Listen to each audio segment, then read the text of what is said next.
Hi everyone and welcome, this is the Apostate Prophet. I hope you're having a great week. One of the main things when thinking about Islam is the... No, not this time. I'm talking about the No.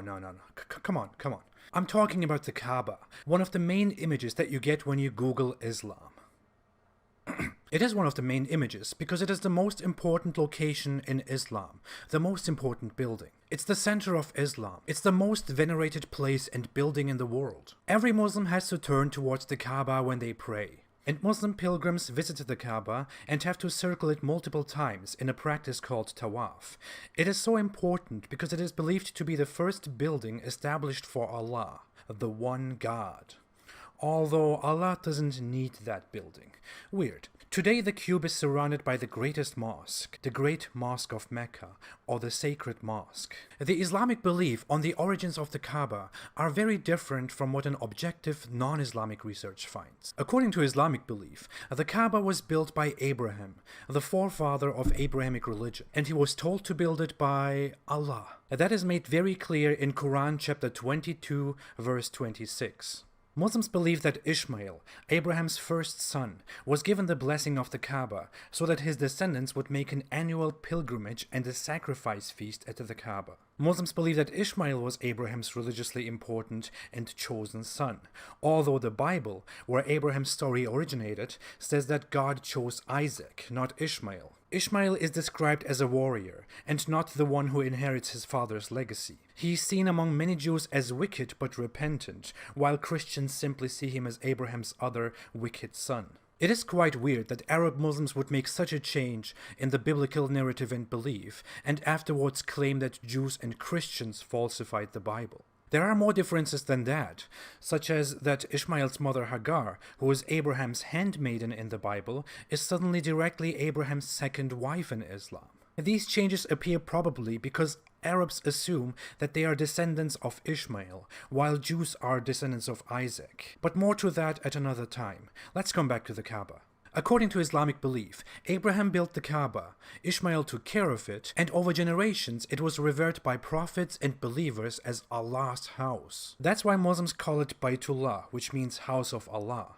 In the Quran it is also mentioned as sacred house, revered house, and so on. The black stone at one corner of the Kaaba is also believed to have been placed there by Abraham. But at the time of Muhammad, the Kaaba was held holy by Arab pagans, not by Christians and Jews. Muslims and some scholars close to Islam also claim that Christians and Jews regularly paid respect to the Kaaba, but there is no such evidence. As for how the Kaaba became a pagan site, Muslims explain that people became over time inclined towards polytheism and idolatry, which would explain why there were idols in the Kaaba during Muhammad's time. But the Kaaba, according to Islamic sources, was nevertheless dedicated to one God and was also a very important site because Mecca was a trade center that was visited by people of all kinds of beliefs. Again, according to Islamic tradition and belief, Muhammad started preaching at the Kaaba once he declared his prophethood. And after he was driven out of Mecca and fled to Medina, he came back again to conquer Mecca, and then he entered the Kaaba, destroyed all idols belonging to the pagans, let it clean out, and dedicated it again only to Allah. The destruction of other people's holy artifacts by Muhammad is ironically not seen as an aggression by Muslims. It is seen as a just cause because Muhammad claimed the Kaaba for Allah, his own God. Imagine founding a new religion, going to Mecca, destroying the Kaaba, building your own temple there instead, and saying, well, that's what my God told me. Imagine the Islamic outcry if that happened. Anyway, that's a summary of the Islamic view on the origins of the Kaaba. Now let's come to the non-Islamic, more realistic view. First off, as mentioned at the beginning, Muslims pray towards the Kaaba because the Quran says so, and because Muhammad did so. But that wasn't always true. When Muhammad began his prophecy, he wouldn't pray towards the Kaaba, but towards Jerusalem. Coincidentally, Jews pray towards Jerusalem too. They call it Mizrah instead of Qibla. Mizrah stands for east and stands for the direction of Jerusalem from the Jewish diaspora's perspective. Jews also used to pray towards Jerusalem when Muhammad was alive, and there were lots of them in and around Mecca. From an objective point of view, it looks very much like Muhammad started the prayer direction thing because Jews did the same thing, and he claimed that his religion came from the same origins. Now, very funnily, the direction of the prayer suddenly changed at some time and turned from Jerusalem towards Kaaba. According to early Islamic historian Tabari, who wrote a biography of Muhammad, Jews would mock Muhammad for using the same direction to pray, because Muhammad was hostile to them when they rejected his message, which sounded ridiculous to most of them. The theory that the direction changed because Jews mocked him becomes even clearer if you read the Quran. In chapter 2 of the Quran literally responds to people mocking Muhammad for his practice, then announces the change, and justifies it because it says that the first direction towards Jerusalem was only a test for the believers. Muslims prayed towards Jerusalem for years before it changed. What test was that? What was the purpose? I'm really curious. How does that test your belief? Only the history of the Muslim Qibla, the direction of the prayer, makes Islam look extremely ridiculous in its own sources. But let's come to the history of the Kaaba. As a side note, it is important to point out that pre-Islamic Arabia was extremely underdeveloped and primitive. Literature had no big importance, and written texts basically didn't exist. That's why it's really hard to find out anything about pre-Islamic history, and many people are forced to read the biased Islamic view. Islamic sources claim that Abraham built the Kaaba for Allah and designated it as a place for current Islamic practices, like circling it, fasting, sacrificing animals, and so on. It is declared to be the most important thing about Abraham, one of the most important things to Allah. The problem is that the Bible never mentioned the Kaaba. Now, Islam claims that Allah is the same God of the Bible. But if all of this is really the way Islam tells us, then why was the Kaaba never mentioned in the Bible? Why was it never mentioned in Jewish traditions, in the Talmud? Why was it not held important among Christians at all? The Quran even claims that Allah gave Abraham the mission to instate practices like circling the Kaaba or sacrificing. But Christians and Jews don't do such a thing. If that place was so important to Allah, who Muslims claim is the same God of the Bible, it would have been frequently visited by Christians and Jews everywhere. But there is no mention of the Kaaba at all in the history of Christianity and Judaism before Islam. Only Islamic sources claim that Christians and Jews also respected the Kaaba religiously, but there is no evidence to that. That's why many historians don't buy that story. Sure, Muslims claim that Jews and Christians falsified their scriptures, the Bible, but both Jews and Christians, especially their religious authority, want to be believers and uphold their religion. What is the purpose of removing references to the Kaaba from the Bible, from other texts, from their oral traditions, or even from their memories? Why would they do that? If the Kaaba is only not mentioned among Christians and Jews because the Bible was falsified, how the hell did Christians and Jews even manage that when there are so many heretical sects among both religions? It was difficult to unify Christianity and Judaism about very basic things like dress codes and Jesus, but it was so easy to get rid of venerating Kaaba altogether, all Christians, all Jews. No serious and normal person, no healthy person could possibly believe that. Also, the locations and journeys of Abraham are in the Bible. Current illustrations of his journeys and locations show approximately where he was and what he did. He was far in the north. Mecca is not even remotely close to his journeys, and traveling there would have taken so long and would have been so pointless. According to most credible sources, early in history, the surroundings of Mecca were mostly an empty, unfriendly, and uninteresting desert. Some Muslims attempt to prove that the Kaaba was actually mentioned in the Bible by pointing at one part of the Bible where it talks of Abraham building an altar. But according to the Bible, Abraham built several altars for God in multiple places, not only one. The same apologists who make such claims totally ignore that fact. Also, if Mecca and the Kaaba were so important to Abraham's God, wouldn't the Christian Romans have come down to Mecca and taken it? That brings us to our next point. The Romans didn't even touch anything close to Mecca, especially after becoming Christians. The closest point that was ever taken by the great Roman Empire was a place called Hegra, which is today called Medain Saleh.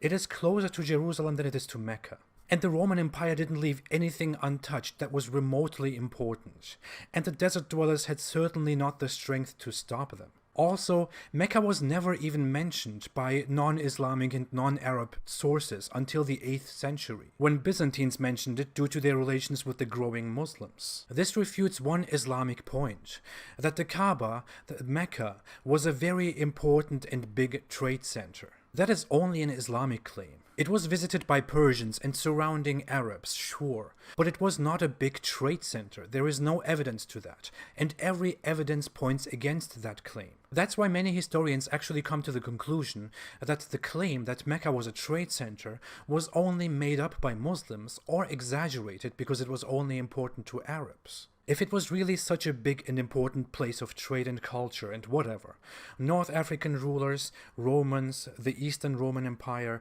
Persian empires and others wouldn't have ignored it, for sure. They would all have attempted to take it, but evidently no one, no matter from what belief, cared about Mecca until Muhammad was successful with his prophethood. All evidence that we have points toward the theory that the Kaaba was only built a few centuries before Muhammad, by Arab pagans, not by Abraham, not by Christians, not by Jews. By the weak Arab pagans that weren't remotely as big and strong as early Christians, Jews, and other religious groups. As mentioned, according to Islamic sources, the Kaaba was full of pagan idols, hundreds of them, and had other idols surrounding them. Because, you know, the Christians and Jews were totally not bothered that some pagans are messing with their holy site. They just thought, oh man, I'm just here to buy some things for my children. The main idol of the Kaaba was Hubal, who was the supreme god of the tribe that held the Kaaba, the Quraysh tribe, to which Muhammad belonged too.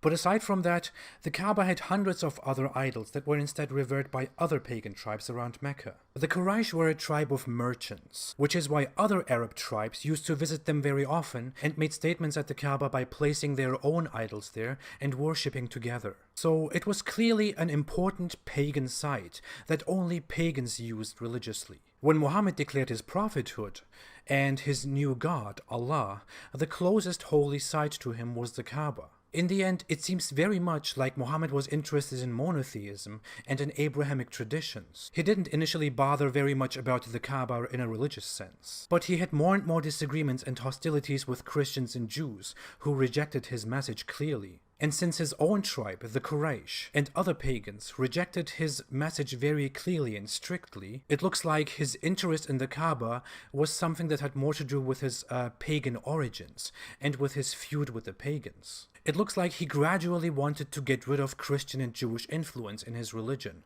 but he also wanted to get rid of the pagan pressure, because the pagans in Mecca didn't like him and wanted to prevent him from growing. So he designated the Kaaba as the center of his belief, as the direction of his prayer, just the way pagans used to. And he used this cause, conquered Mecca, captured the Kaaba for his own religion, but reinstated pagan practices like circling the Kaaba and venerating a black stone that was venerated before only by pagans. It looks very much like all of this is just a pagan thing. Nothing related to the Bible. Nothing to the God of the Bible, the prophets of the Bible, and nothing related to monotheism and Abrahamic religion.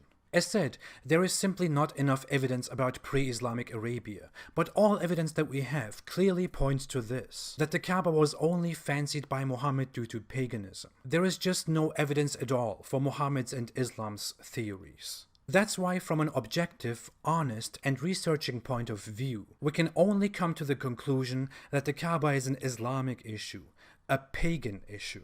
That's why we can barely say that Islam is an Abrahamic religion, but we can firmly say that Islam was a very Arab and a very pagan religion. That's probably why Abrahamic holy sites are here, while the Islamic holy site is here, where Arabs and pagans lived. Or Muhammad just lost his compass. Thanks for watching. If you like this video, please don't forget to like, to subscribe, and to share. My videos are not monetized, so you can watch everything without any ads. If you want to support me and my work, you can support me on Patreon. The link is below in the description. Thank you all so much for your contributions, and thank you so much for every kind of support. Have a great weekend. Thanks again, and stay away from Islam.